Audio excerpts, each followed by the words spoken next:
मन को शांत और स्थिर करने के लिए भगवान श्री कृष्ण ने बताए हैं 2 उपाय। वीडियो को शुरू से लास्ट तक जरूर देखिएगा। किसी भी चीज को समझने के लिए सबसे पहले मन को शांत रखना चाहिए और फिर काम पर ध्यान देना चाहिए, क्योंकि हम मन से ही प्रश्न खोज लेते हैं और मन में ही जवाब देकर बैठ जाते हैं।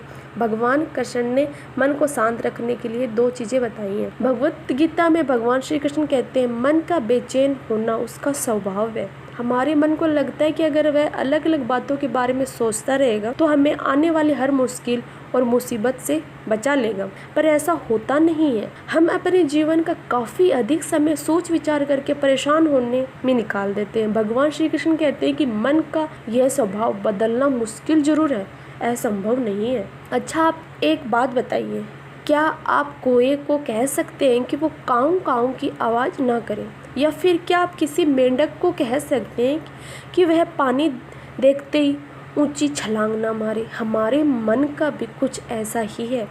जीवन में कुछ भी होता है, अच्छा या बुरा, हमारा मन उस पर काऊ काऊ काऊ करने लगता है। काऊ काऊ से मेरा मतलब है चिंता करना, व्याकुल होना। कोई बुरी बात होती भी नहीं और मन परेशानी की ऊंची ऊंची लपेटें लेने लगता है। कभी कभी तो मुझे ऐसा लगता है हम में से कई लोग सिर्फ परेशान होने के लिए जीते हैं। सारी परेशानी, पीड़ा, दुविधा अक्सर हमारी मन की बनाई हुई कहानियाँ होती हैं।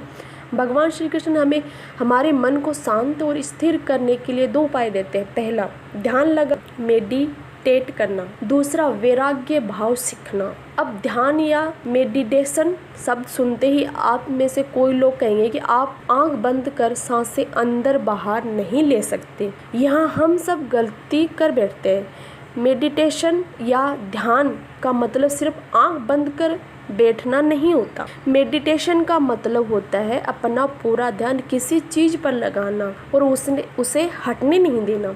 अगर आप रोटी बना रहे हैं तो सिर्फ उस बात पर ध्यान दीजिए। अगर आप पिक्चर देख रहे हैं तो अपना पूरा ध्यान पिक्चर पर लगाएं।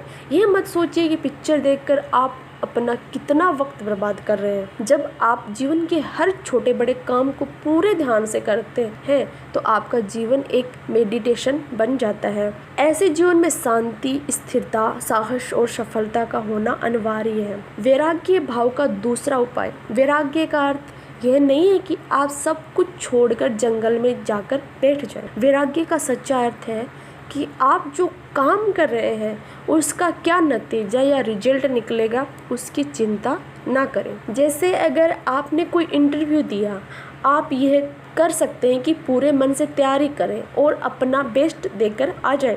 वह नौकरी मिलना या ना मिलना आपके हाथ में नहीं। इस नतीजे के पीछे अलग अलग चीज़ें हैं जो आपके बिल्कुल कंट्रोल में नहीं है। तो जिस चीज़ के बारे में आप कुछ कर नहीं सकते उसके बारे में चिंता भी ना करें। यही वैराग्य का सच्चा मतलब होता है और यही है भगवान श्री कृष्ण का दूसरा उपाय, मन को चिंता की लपेटों से बचाने का। याद रखिए, आप पूरे के पूरे इंसान हैं, समझदारी, स्वयं कुशलता से भरे हुए इंसान। आपका मन जब भी कोई की तरह अलग अलग बातों पर आपको परेशान करने लगे, तब अपने मन को भी प्यार से समझाइए और शांत कर लीजिए। बस अपने ऊपर विश्वास रखिए कि आप कभी अपना बुरा नहीं होने देंगे। धन्यवाद वीडियो देखने के लिए। लाइक एंड सब्सक्राइब जरूर कीजिए।